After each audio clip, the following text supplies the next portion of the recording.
Welcome to Worldnet's Dialogue. I'm Scot Riddlesberger. Like so many views in this fast-changing world, our ideas on how the international community should operate are quickly becoming outdated. Well, in Hyderabad, India, more than 30 research scholars and university professors are gathered at the American Studies Research Center for a two-week conference on new developments in international relations. In a few minutes, we will go live to that conference with what promises to be a fascinating discussion on research methods and recent trends in international relations. Joining us in our Washington studios are two leaders in the field of international relations. Dr. Abdul Aziz Saeed is the senior ranking professor of international relations at the American University. He is also director of the Peace and Conflict Resolution Studies program at that university. Also joining us is Dr. Richard Solomon. Dr. Solomon is the president of the United States Institute of Peace and a well-respected figure in international relations. Dr. Solomon was formerly Assistant Secretary of State for East Asian and Pacific Affairs, head of Rand Corporation's Political Science Department, and senior staff member on the National Security Council. Gentlemen, it's a pleasure having you with us today. Good morning. Perhaps we could begin by having both of you explain in very broad terms how the world of international relations is changing. Dr. Saeed? Well, one of the many changes follows another change. The collapse of distance, the internationalization of domestic politics, the domestication of international politics, the rapid changes in transportation, communication. What we are dealing with for the first time is what we in international relations have been talking about for many times, a true interpenetration. Accordingly, what happens, when we look at states, individuals, so the changes, in my mind, one could divide them into two categories. We are experiencing changes on the level of the objective situation, meaning forces, circumstances, on the one hand, and on the other changes on the level of the subjective situation, how we view international politics, how we react to international politics. While the first category of changes focuses on objective factors, the second one deals with values, attitudes. So it's not only how international relations has changed, but how we feel about it has changed too. Dr. Solomon? I think one way to answer the question is to think about how we looked at international relations in the 1960s and 70s. I, at that point, was a graduate student in the early 60s at MIT. And our concerns there were, of course, communism, the character of this global political movement, how it was organized and run. We were concerned with issues of development. And one of the great concerns I remember in our studies at MIT was how a country like India would develop in competition with China. Those were the two great comparative examples of development under communism or democracy. This was a time when a study of public opinion took off, and methods of gathering data and quantitative analysis occupied much of the concern of scholars. Now, how does that contrast with the situation today? The end of the Cold War, of course, eliminated the focus on communism, and we've been through 4 decades of development. The environment in which we all live, of course, has shaped the focus of analytical work and practical work. And the big theme is the fact that despite the end of the Cold War, we have not seen an international environment that's very peaceful.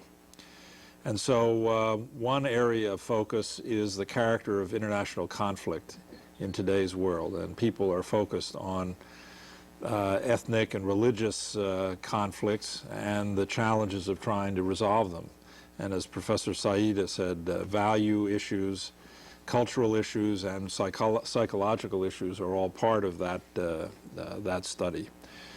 Much of the focus, particularly at our institute, is on questions of managing conflict.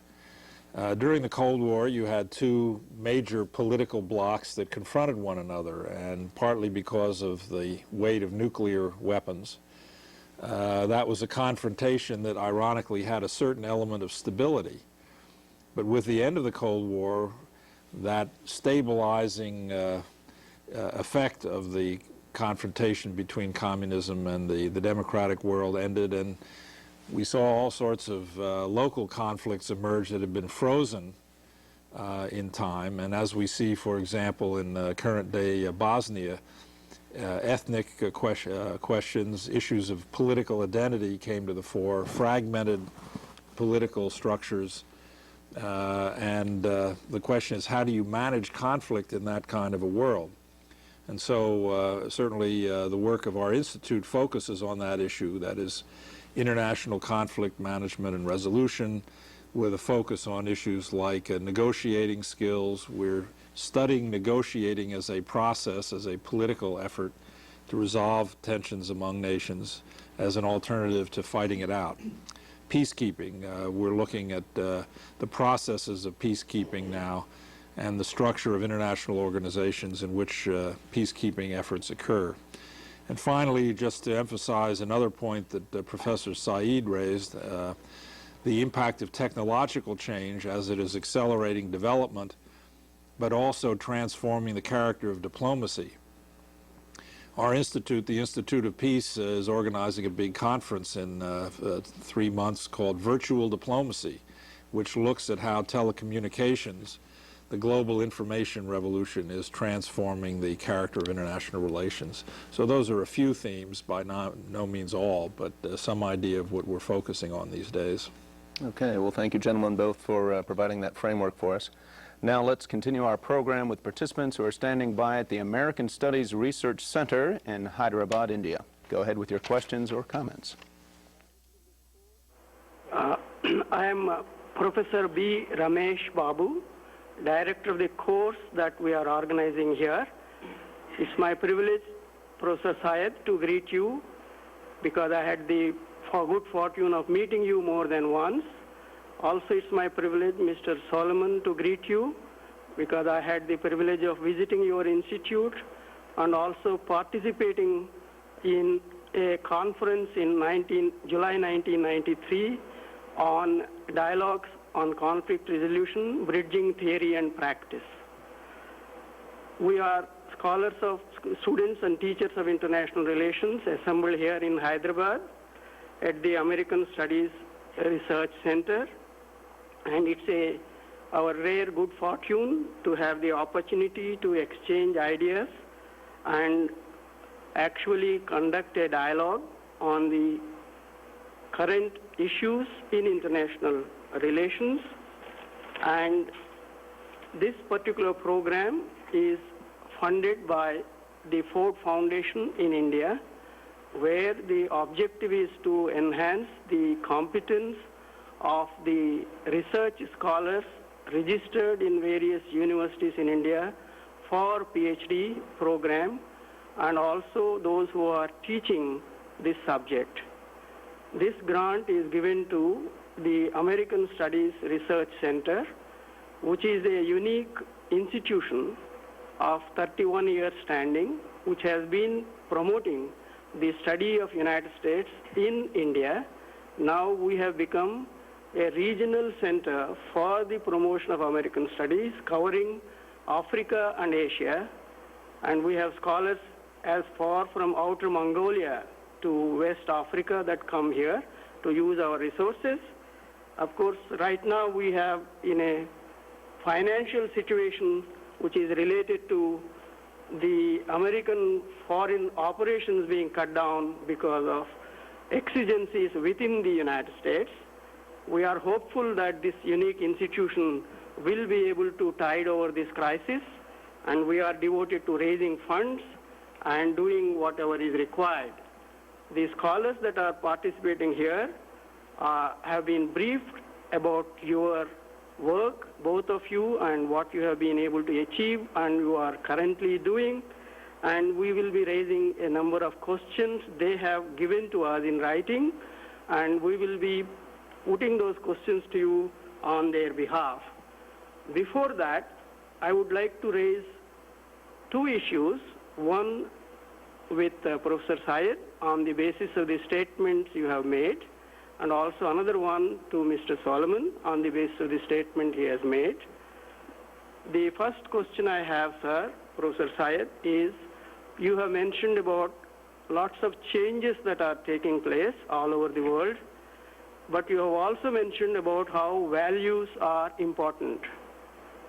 Now, when lots of changes are taking place, and as you say, world has become interpenetrated and become together, the values in different parts of the world, as you know, are not exactly shared in the same manner. So we have a lot of cross-cultural problems when we negotiate between different countries. And you have wide experience in West Asia. I am sure you understand the thrust of what I am saying.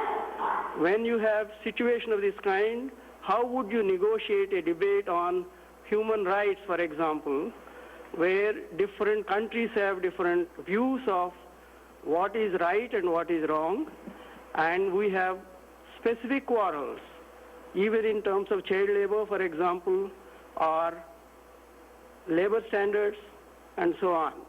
So would you like to respond? It's good to hear your voice, and I certainly would look forward to meet with you again, and we enjoyed having you with us, and you made many important contributions during your visit to Washington. Going back to your question on values and connecting values with human rights, I recall back in the 60s when some of us tried at that time to look at culture as one of the areas that we felt at that time we need to look at. The general tendency was, don't look at culture, you can't quantify it, it is not quantifiable. It is a soft area, it's not a hard area. Now, 30 years later, we are faced with this situation. What do we do with culture? From my perspective, politics is a cultural activity. One of the many reasons we were reluctant to look at culture in the past was because in our approaches, in our methodology, we were more concerned with linear statistics, we were more concerned with data, but we were much less capable in terms of looking at meaning. We were able to quantify, but politics is not just quality, politics is intention. We were not able to look at intentions. We are beginning to discover that. Your question on values. For me personally, when you look at human rights, one of the basic challenges we are facing in human rights is the absence of an accepted common core of values. And hence one of my thoughts at this time, as we are approaching the 50th celebration of the Universal Declaration of Human Rights, maybe what we ought to do, and I want to put this before you, before all of us, maybe we ought to establish a global educational foundation whose function, among other things, would be to begin to look for, explore, and identify a common core of values.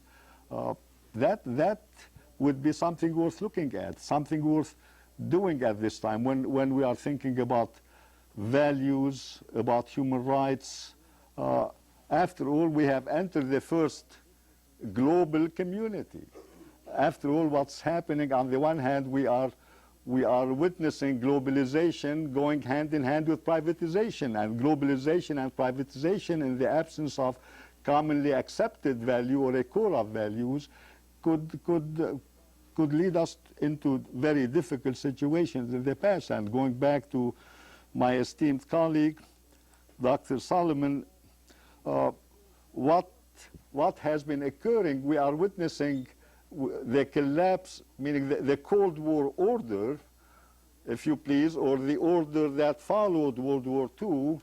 That order is collapsing much more rapidly than a vision of a new order to replace it. And for a new order to work, it has to be shared by others. We can't continue to practice international relations as though it is an exercise in the cultural hegemony of the dominant nation or dominant group at any given time. So certainly when you talk about human rights, we have to begin to address that question, the question of a common core of values. We don't even have an agreement on accepted sources of international law. We don't have an agreement on, we don't have an accepted social conception of organization.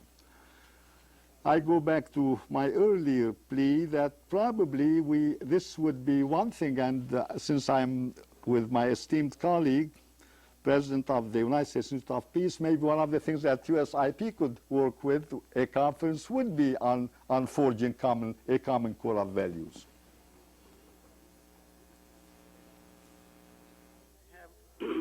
I am again Ramesh Babu from Hyderabad. I have now a question I would like to raise with Dr. Solomon, I will try to combine the issue which I have raised with Professor Syed. When we discuss the values, I would like an institute like the U.S. Institute of Peace not to only confine itself to resolution of the conflicts that are already on us, but to anticipate conflicts that are going to be with us, which is not difficult to do research on that, because resolving conflict is still a negative damage containment type of position. What we need is to promote peace. For promoting peace, we need debate across cultures on values that are to be shared, but that is only the beginning. But if we can come up with solutions which will be fair to more than one national community through objective study by experts involved in various ways, it is possible to prevent conflicts by anticipating them. I think we have to do both. Only doing the negative damage control is no more adequate. Would you respond? I think, Professor Babu, you've focused on an extremely interesting question that is of concern here in the United States. It's of concern based on points that have been raised by Mr. Boutros Ghali, just retiring as the UN Secretary General, and that is the concept of preventive diplomacy or preventive defense, which is also a concept put forward by our Defense Secretary, Mr. Perry. Frankly, it's the notion of prevention is driven by the effort to reduce the size of our federal budget and the government, with the notion being that if you can prevent conflicts before they break into their violent phase, you can deal with them much more effectively and, frankly, at less expense. So there is real concern here, and the United States Institute of Peace has just published a book by Michael Lund on this subject of preventing violent conflict. And our State Department is now looking at ways of implementing the notions of preventive diplomacy. In that sense, we are very much supportive of the idea you have raised. That is, not just dealing with the conflicts that are full-blown, that today, as in the Middle East, as in Bosnia, are occupying so much attention, but identifying those that have yet to break into their violent phase. Because I think people see how costly the Bosnia type of conflict is and realize that early intervention can often save lives, save expense, and create a more stable world. So that is an area where I think there is already a good deal of work done supportive of your important idea. Secondly, on the issue of values to be shared, one of the things we realize is that managing or preventing conflict around the world has to reflect the values, the cultural environments in which these various conflicts emerge. And one of the things the Institute of Peace will be encouraging is the comparative study of the way different cultures manage conflict. Different cultures have developed different systems for conflict management, and the question is whether an inventory that reflects these cultural differences will help people involved in conflict management, diplomats involved in preventive diplomacy, workers in the non-governmental organization, the NGO communities, to deal with situations in ways that come together with the values of the local culture.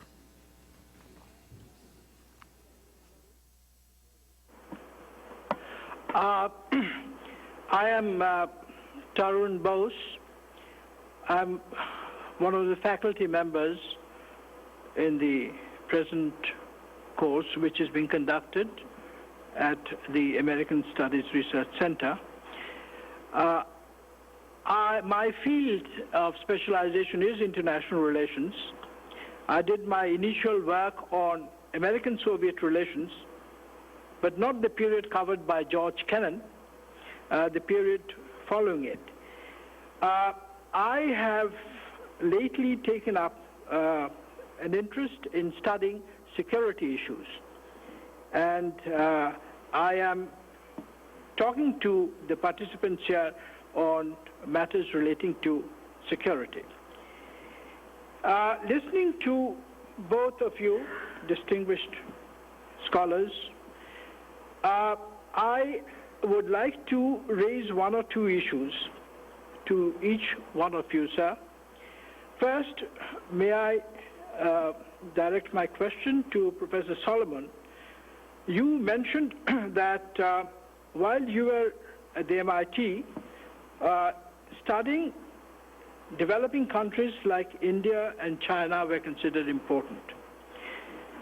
Now, more than 3 decades have passed since that period.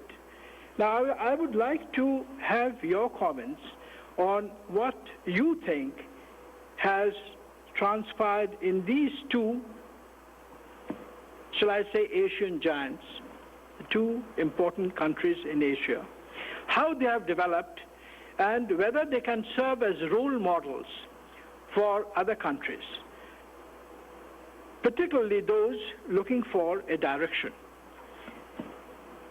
Then again, I would like to ask you another question, sir, and that is about, you have talked about conflict management and also about negotiating peace. Both are very important.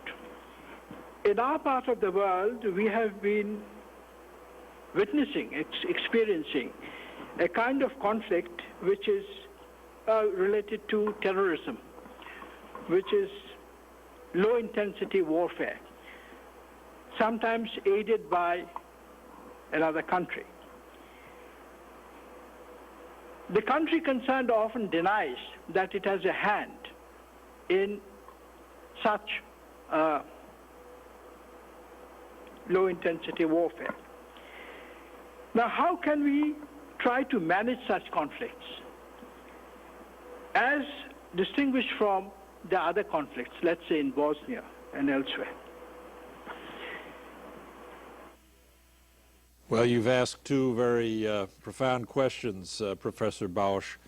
Let me try to respond as best I can in a brief period of time.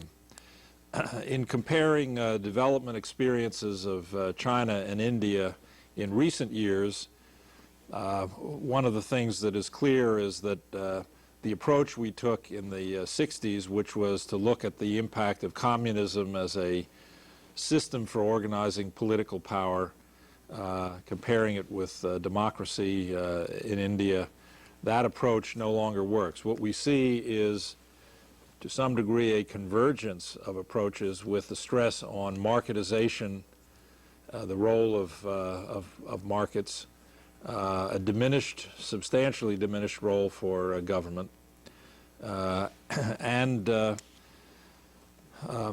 the questions about the degree of decentralization of political power. And I think we're at a point where people realize that models of development as we saw them more clearly defined in the Cold War era no longer represent the most effective way to proceed.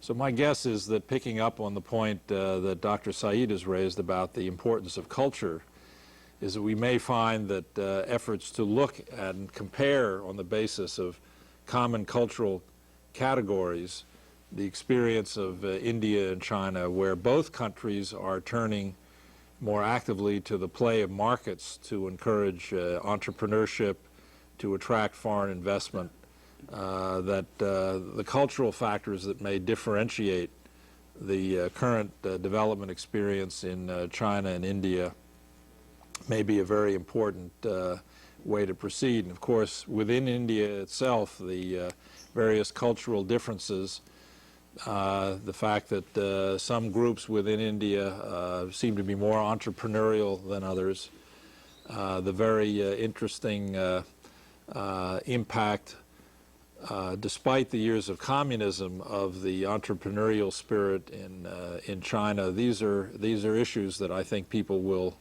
want to compare. And then the question of the degree of decentralization.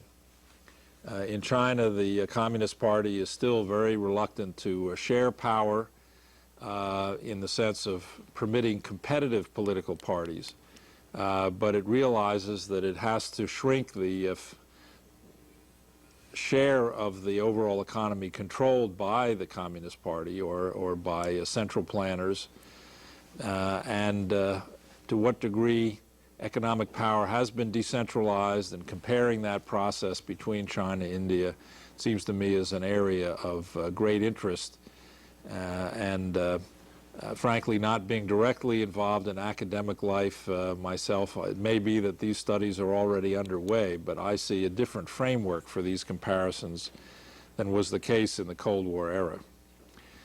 Secondly, you raised the issue of terrorism and low-intensity conflict or warfare. This is a matter of great concern all around the world, partly because of the powerful effect on people's sense of insecurity created by, for example, a number of the airline disasters, the Pan Am crash in Lockerbie, Scotland a few years ago, and other terrorist events that have occurred in a number of parts of the world. How to manage terrorism is a very difficult problem because it's most easy to try to respond to the outward and most evident sources of conflict, that is small groups that have access to explosives, and we fear perhaps someday weapons of mass destruction, chemical, biological, or maybe even nuclear weapons. And the focus most easily is on controlling these groups, preventing their movement, getting intelligence on what these groups are up to. And that, no doubt, will remain an important area of focus. But I think specialists in terrorism understand that the way you fundamentally resolve the problem is if you can somehow deal with the underlying political causes. And we see in the case of Northern Ireland an effort to negotiate the differences between the Protestant and the Catholic communities, or in the Philippines between the predominant population and the Muslim population in the South, that there are varying degrees of success. The Philippines granting a degree of autonomy to the Muslim community seems to have diffused the pressure and the motivation within that community to engage in terrorist acts. Those issues are not yet resolved in the case of Northern Ireland. And of course, you're alluding, I assume, to the situation in Kashmir. And coming to some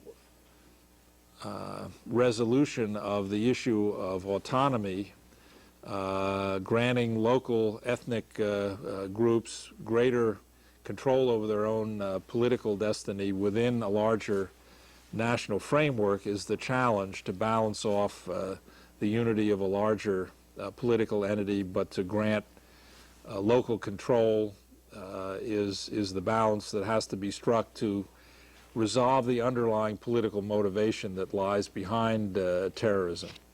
Now, of course, in almost all these situations, as you've commented, outside forces maybe fueling the conflict to some degree. And that's where you get into the international dimension of controlling terrorism. And here again, it's only when I think you address the underlying political causes of tension between the two countries that you're likely to come to some resolution that will destroy the motivation that keeps the terrorist phenomenon fueled and active. For your very illuminating answer. May I raise a question for Professor Syed? I do not know if I met you, sir, in one of the IPSA conferences. If you have been attending that, I believe I have met you. But I haven't had an occasion to visit your university, although I've been to your country several times. Sir, I would like to raise a point made by you about the rapid changes in transportation and communication, which you have rightly made is one of the developments that we are witnessing today.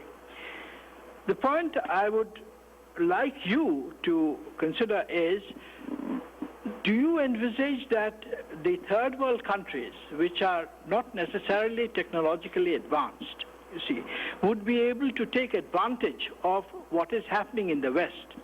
You see, for instance, this program, you see, we are watching in Hyderabad only by special arrangements. I mean, how many scholars, how many institutes, how many students, or for the matter of that, people can watch this kind of a program.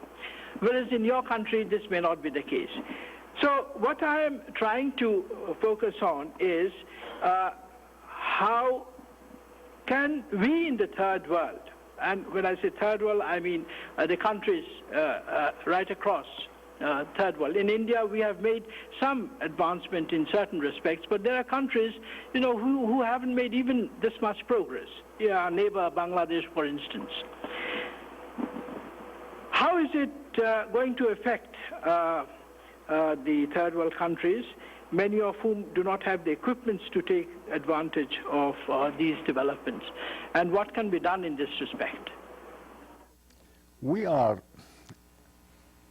at a juncture in history now when one thinks of 1996.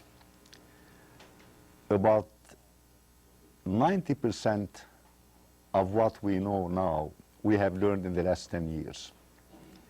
You are quite right in raising the question about transportation, communication, information, and it's quite accurate to suggest, as it has been said before by others, that power, among other things, is redefined in terms of distribution of information, possession of information. And hence you raise a question about, take our field, international relations. One of my suggestions would be to establish in my university as well as in other universities what one would describe as a global educational network, whereby, say, at American University in Washington, we would serve as a switchboard for our colleagues in international relations. Other universities who emphasize other areas may serve as a switchboard, say, in environment or other areas. We are beginning to think in terms of how do we do it? How do we actively participate in global education? Take today's program. Our program today could be replicated in universities. For example, one way we could do it at American University or MIT, we could have a live seminar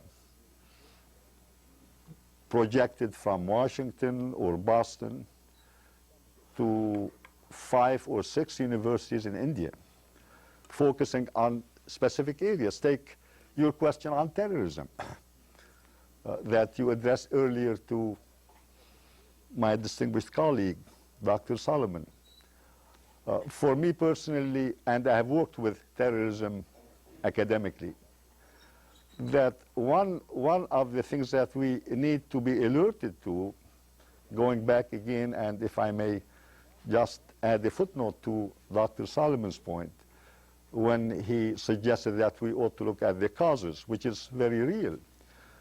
But in international relations, traditionally, through the present, we have chosen to view terrorism as a technique, not as a system. So long as we view it as a technique, we will not be able to deal with it.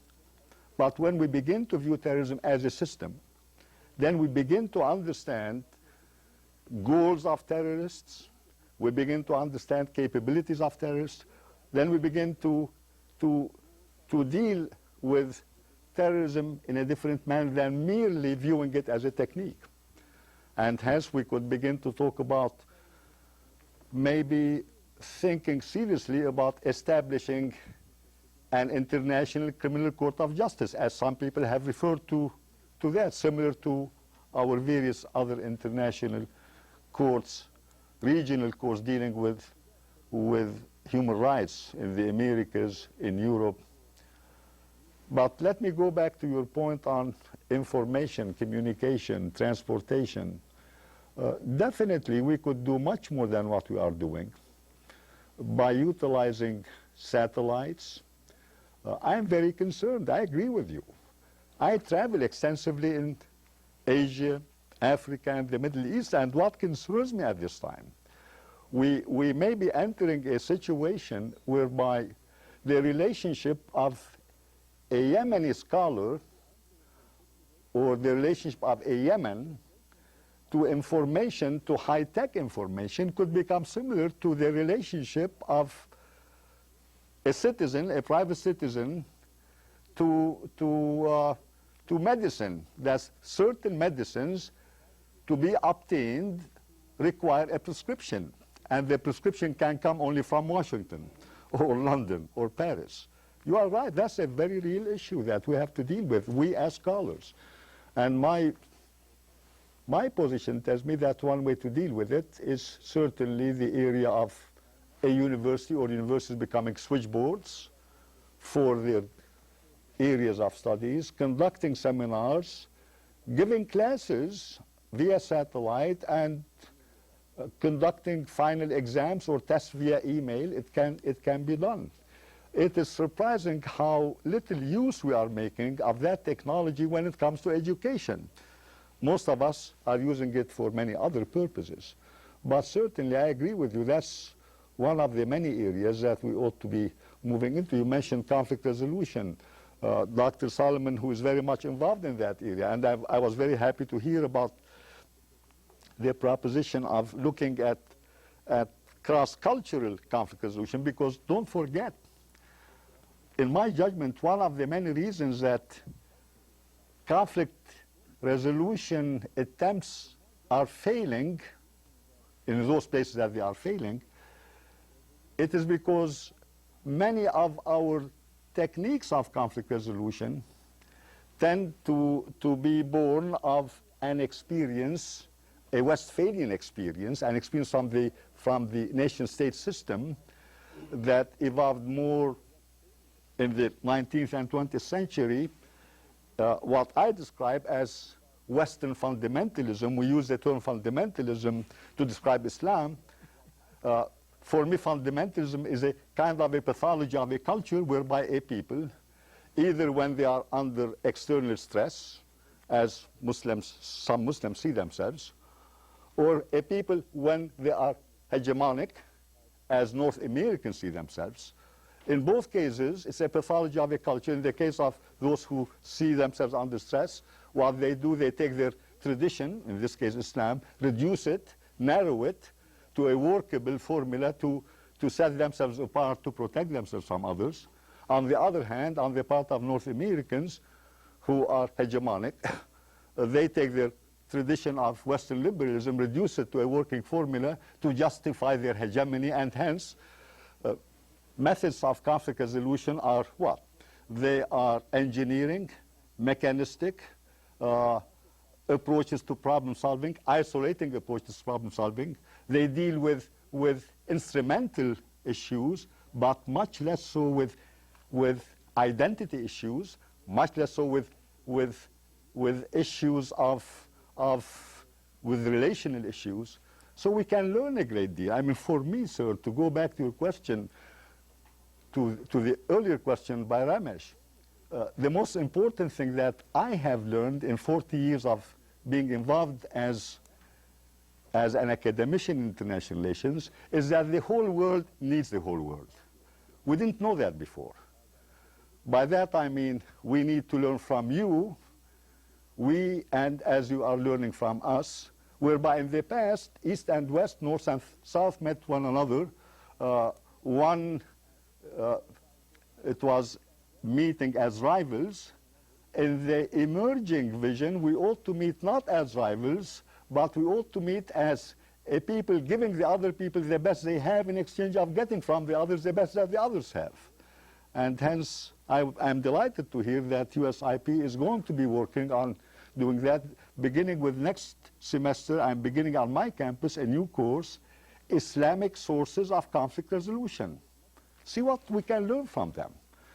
So that, see, part of the issue about Islam, it's not only that the West misunderstands Islam, but many Muslims misunderstand Islam. That's part of the issue. If I could add just one brief comment. I was intrigued that Professor Bausch began by talking about third world countries versus first or second world countries. With all respect, sir, that is terminology that came, of course, from the Cold War period. And how we categorize different countries now is very much an open question. I think Professor Said, he referred just a moment ago to North-South divisions or East-West divisions. How we think about different countries is, and their relations is very much in flux. And in some ways, the three worlds, if you want to consider the first, second, third world categories, in many ways is becoming a matter of those countries in the first world that are most able to be technologically innovative, with the second world being countries that have the human talent to absorb but perhaps not to innovate in the use of the new communication technologies or new chemistries, whatever. And the third world being countries that are just don't have the human talent base to deal with or acquire these new technologies. And of course, from that perspective, India is very much a first world country, or at least a country that has centers that are innovative, part of the first world, other areas that are able to absorb these technologies, and then parts of the country that have not entered the more advanced world. So I think how we conceptualize different countries and their levels of development, their cultural differences, is something that the scholarly community, I think, has an opportunity for innovation and reshaping our thinking. Thank you. I'm Dr. Babu again. I have one observation, and then I would like to raise one question for which I would like both of you to respond. My observation is I would like to inform you that in this course, we have given to the participants a printed piece or a typed piece which will tell them how to use internet for research in international relations. So our effort is constantly to also update ourselves technologically. But as Professor Said rightly observed, the internet information itself is a one-sided information. All the input that is there comes from one Western bias, Western source, and so on. Therefore, the flow is still one direction.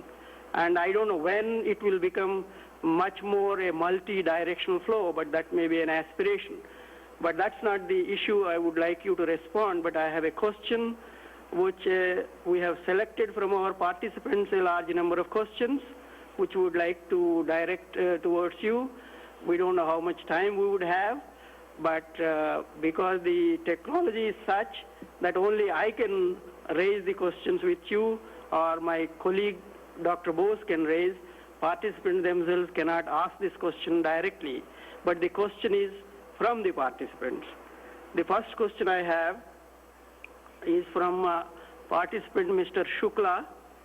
The United States has been using its considerable clout to push the countries all over the world forward along the road of ever-increasing marketization of economics and globalization of markets. This suits American interests because the growth of a liberal, capitalist, free market world is in the interests of the United States. But in this process, it seems to us that United States is insensitive to the overarching dilemma of a democratic country like India, as distinguished from a country like China, which has to do the tightrope walking between market-friendly economics and voter-friendly politics.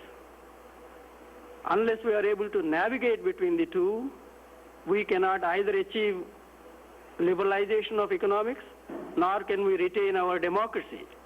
And these cannot be seen as either or alternatives. We have to have both. So we have a dilemma which seems to be not appreciated by the rich countries, especially United States.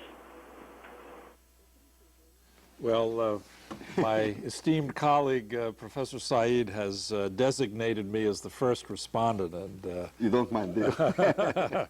since the U.S. has been identified as the, using its clout, I think was the point that Professor Shukla raised, to push marketization and globalization, and that we are insensitive to the political impact of this process. I think in the United States we are very much aware of the political sensitivity on globalization. As you know, we had a big debate and a very close vote in our Congress on the issue of joining NAFTA, the North American Free Trade Area, and expanding our own involvement in this major regional market. Because some elements in our own political system were going to be affected in a negative way by this process, or at least that was their fear, the fear of the loss of jobs. Now, if there is insensitivity to local politics, it is because in the American experience and the American analysis that open markets, free trade, globalization, in fact, raises overall living standards. And that, of course, has a very positive effect on political support for governments that pursue policies of global open market economic development. But of course, in that process, there will be mostly winners, but some losers, in the sense that some local organizations, pretty business organizations that have had protected markets, that have not had to compete with international rivals, they may be put in a position of either losing their profits or, in fact, going out of business. And that, it seems to me, is the real dilemma. The transformations in internal politics and economies that come with globalization are not an easy set of processes. But look at what is happening in the United States. Our unemployment rate today is about 5.4% of our overall economy. We are creating enormous numbers of jobs even as we go through this period of so-called downsizing of major industrial corporations. And whether it's General Motors or IBM, the big corporations that grew during the 50s, 60s, and 70s have now had to face up to a much more competitive environment to be more efficient. And so they've let lots of workers go. Did that mean, did that mean that these workers then lost their jobs and were without income? To our pleasant surprise, no. In fact, the process of marketization is creating new jobs, but in new ways. Most of the job creation in our country are small entrepreneurial firms, part of the process of decentralizing economic power. And so the outcome of globalization in our country is a restructuring of the economy to the benefit of the people who may have feared that market opening, more competitive international politics would work against them. In fact, it has created more wealth. Our stock market is going through the roof today. Now, will that process work elsewhere? The dilemma that many countries, and let's take India, face is that if they protect their markets, while in the short run they may be responding to the concerns of the voters about loss of jobs, over the long run, what in fact they are doing is suppressing the processes of growth of income and the process of job creation that comes with an expanding economy that is involved in international trade. And I think all the academic research on development shows that countries that engage in open trade and globalization are the ones that will be the first world countries that are able to compete and raise the standards of living of their people, which of course is the ultimate basis of political support in a country for marketization and globalization. So this is the dilemma, and while it might appear that issues of national protectionism are in fact responding to voter concerns, in fact over the longer run or even midterm, this works against improving living standards, and local leaderships have to face up to this dilemma. It's a question that weighs with me a great deal, and I think about it. I come at your question from the perspective of human rights, since I have worked with human rights for many years as an academician. And thinking back, one of the forgotten victims of the Cold War indeed has been the conflict between two conceptions of the democratic state. There have been other forgotten victims of the Cold War, the conflict between égalité, liberté, fraternité, and or the conflict between political rights, economic rights, cultural rights, when we look at the Universal Declaration of Human Rights. But definitely the conflict between the two conceptions of the democratic state is one that we have inherited from the Cold War. Whereas during the Cold War there was an alternative, so to speak, a socialist conception as contrasted from a capitalist perspective conception. We don't have that. And what has happened, if I may extend your question a bit, what do you mean by a democratic state?